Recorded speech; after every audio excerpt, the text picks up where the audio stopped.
চলতি বুরু মৌসুমে বাম্পার ফলন গোলায় তুলছেন চাষিরা।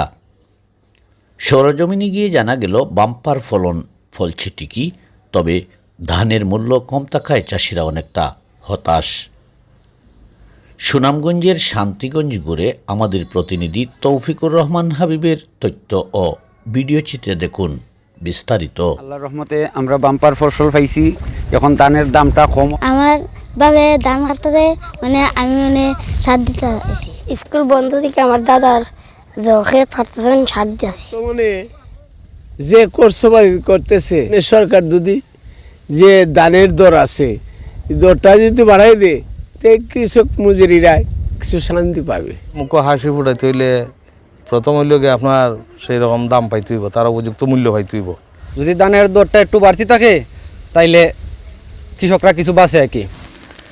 শত হতাশার মধ্যেও বুক ভরার স্বপ্ন নিয়ে চাষিরা গোলায় ধান তুলতে ব্যস্ত সময় পার করছেন।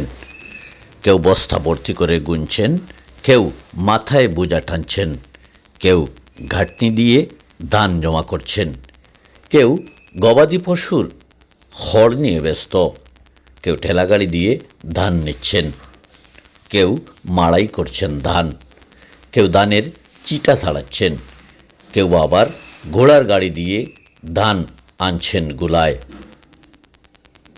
বুড়ো হওয়ার পর থেকে নারী পুরুষ শিশু কিশোর সকলেই ব্যস্ত সময় পার করতে দেখা যায়।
কৃষকের মুখে ফুটবে হাসি, গোলাবরে তুলবে দান, এমনটাই প্রত্যাশা সকলের। তৌফিকুর রহমান হাবিব, সত্যের সন্ধানে আমাদের পথ চলা।